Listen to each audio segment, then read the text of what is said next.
Bonjour, bienvenue dans cette quatrième vidéo qui a pour thème les mots de passe.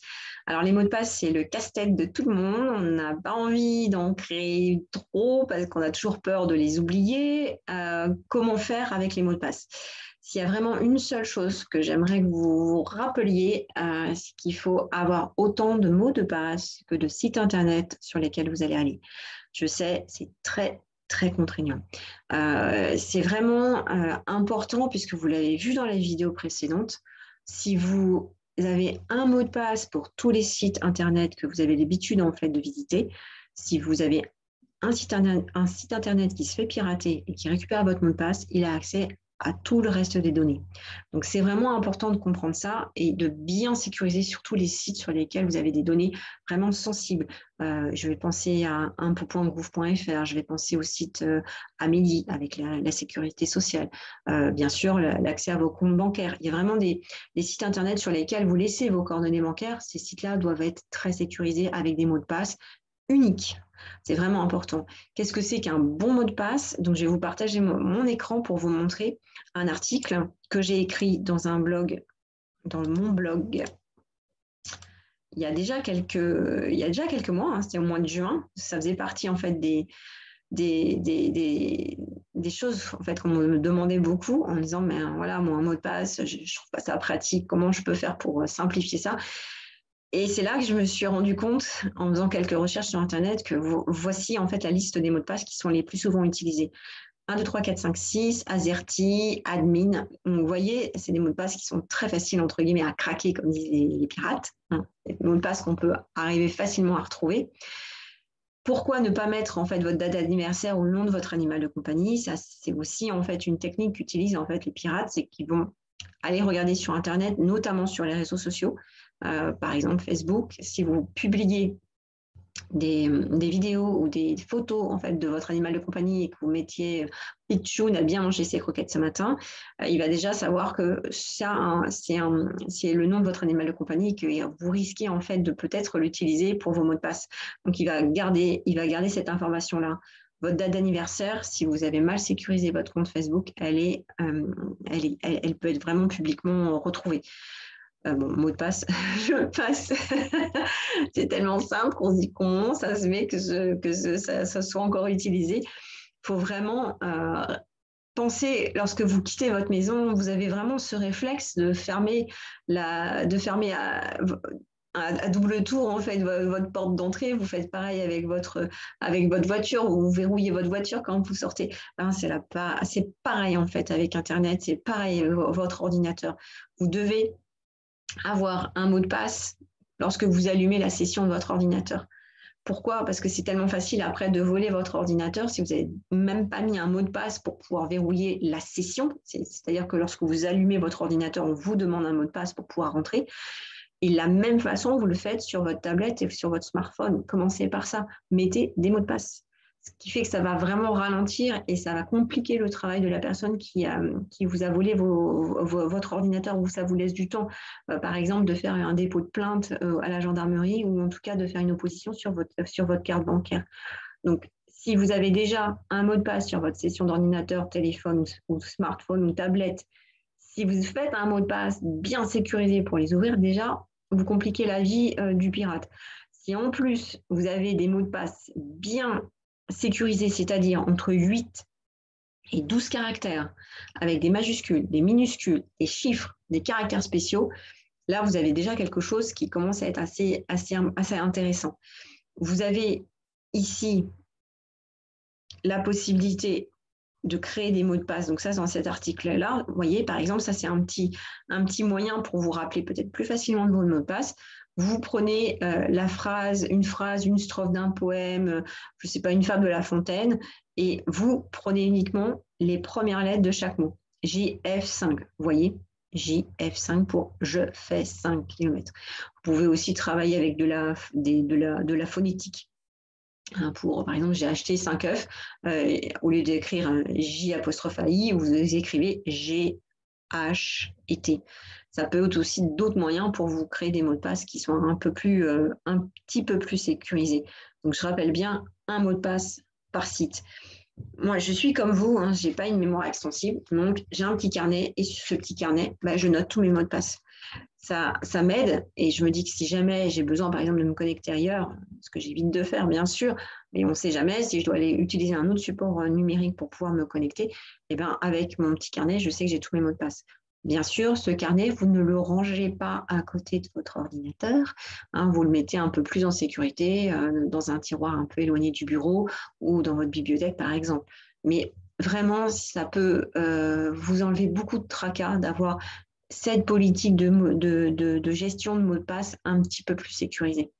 Je voulais vous montrer aussi, on l'a un petit peu abordé dans la vidéo précédente, lorsque vous êtes en fait sur votre navigateur, parfois, lorsque vous créez en fait un compte, votre navigateur va vous proposer d'enregistrer ce mot de passe. Vous voyez, je vous fais une petite capture d'écran pour vous montrer à quoi ça ressemble.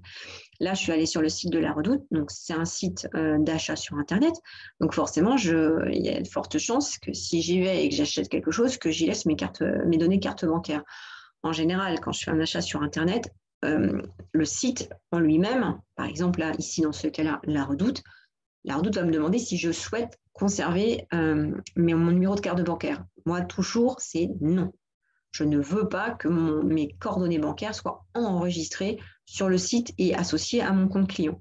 Donc déjà, vous avez ce premier réflexe, toujours dire non. Vous ne voulez pas que votre carte bancaire soit enregistrée sur votre compte client. Et le deuxième réflexe, c'est lorsque votre navigateur va vous proposer en fait de préenregistrer le mot de passe, lorsque c'est associé à une carte bancaire, à des données sensibles comme votre numéro de sécurité sociale, votre adresse, des choses très privées qui peuvent être usurpées. Pour faire de l'usurpation d'identité, c'est ce qu'on utilise. Surtout, vous ne faites jamais. Imaginons, vous ne faites pas attention, vous faites enregistrer. Qu'est-ce que je fais? J'ai enregistré un mot de passe, je ne voulais pas. Eh bien, vous allez dans les paramètres. Donc, je vous remontre le chemin complet. Vous voyez, là, c'est par ici qu'on est allé dans historique. Voilà.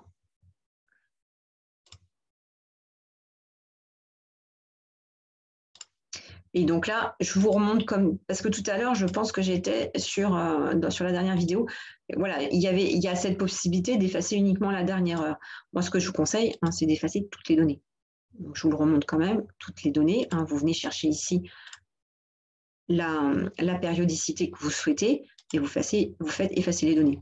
Et là, vous avez ici, sur la gauche, la saisie automatique. Et ça revient exactement à ce qu'on vient de voir, c'est-à-dire c'est lorsque votre navigateur vous propose d'enregistrer notamment les mots de passe. Vous voyez, donc là, il suffit de cliquer sur la petite clé, mot de passe. Et là, vous voyez tous les mots de passe que votre navigateur a préenregistrés pour vous. Donc, si vous souhaitez en supprimer un parce que vous dites zut, non, celui-là, je ne voulais pas du tout qu'il soit enregistré, vous voyez, vous venez ici et vous cliquez en fait sur les trois petits points et vous faites supprimer. Pourquoi c'est important? Parce que j'essaie de revenir sur les mots de passe.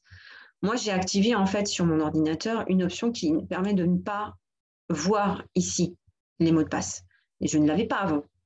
Ce qui voulait dire que lorsque j'ai cliqué sur le petit œil, en fait, le mot de passe s'affichait. Donc, si vous êtes comme moi, il y a quelques mois, où j'étais peut-être moins alerte sur la sécurité, quelqu'un qui pirate votre ordinateur, qui rentre en fait sur votre ordinateur, il va venir ici, il va récupérer tous les mots de passe.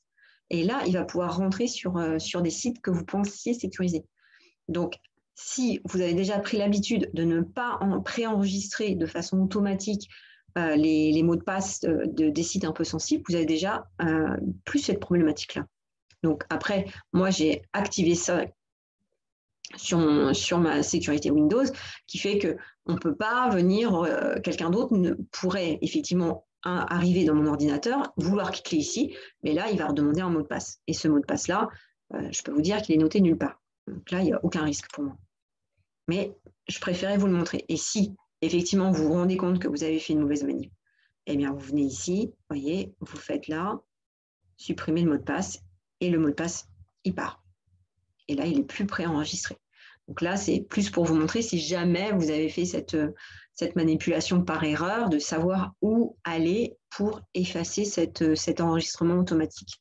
Ça, c'était important de vous le montrer. Je vais vous montrer aussi un site en fait, qui s'appelle France Connect, qui vous permet en fait, de vous connecter sur tous les sites du gouvernement. Donc, il y a jusqu'à 700 sites qui sont préenregistrés, avec la possibilité de le faire par exemple, soit la sécurité sociale, soit le site des impôts, soit le site de la MSA, par exemple, ou la Poste. Donc là, imaginons, je veux me connecter sur mon site des impôts. Voilà. Accueil impôts.gouv. Eh bien, là, je vais lui demander d'aller sur mon espace personnel. Et vous avez cette possibilité-là, soit de rentrer par votre numéro fiscal, soit de s'identifier avec France Connect. Donc moi, imaginons que je choisisse cette fonctionnalité-là. Avant de pouvoir utiliser ça, il me faudra de toute manière au moins un mot de passe sur ces 6-là. Donc moi, par exemple, j'ai créé un mot de passe et un identifiant sur l'assurance maladie. Et je vais utiliser ce mot de passe et cet identifiant pour ensuite pouvoir aller sur les autres sites. Donc là, moi, bien sûr, je veux aller sur impôts.gouv, mais comme j'ai créé mon mot de passe France Connect via l'assurance maladie, je vais cliquer, je choisis un compte pour me connecter, et moi, je choisis l'assurance maladie. Donc là, il va me demander mon numéro de sécurité sociale. Et là, je prends mon joli petit carnet, parce que je ne le connais pas par cœur. Et je fais me connecter. Et vous voyez, France Connect me dit « Bienvenue Marie-Claire Chalat-Vallée ». Et là, j'ai l'accès à impôts.gouv, alors que vous avez vu, je n'avais ma porte d'entrée, c'est amélie.fr. Donc, l'avantage de France Connect, c'est que vous pouvez, pour le coup, ne mémoriser, par exemple, que votre mot de passe et identifiant, en fait, par exemple, de l'assurance maladie, parce que c'est vrai que votre numéro de sécurité sociale, vous l'avez quand même assez bien en tête. Eh bien, votre numéro de sécurité sociale, un mot de passe qui va bien, et là, vous pouvez vous connecter à impôts.gouv aussi, par exemple, pour faire votre carte d'identité, votre permis de conduire, etc. Donc, j'espère que toute cette partie-là n'a pas été trop complexe. Je pourrais éventuellement vous refaire une petite fiche justement sur la thématique de France Connect avec des liens vers les vidéos pour pouvoir comprendre comment créer ce mot de passe. Mais ça peut être vraiment une autre façon de contourner toutes ces problématiques de mots de passe, ou bien sûr le fameux petit carnet que je conseille. Et je vous dis à très vite dans la dernière vidéo avec la sauvegarde. Attention. À bientôt.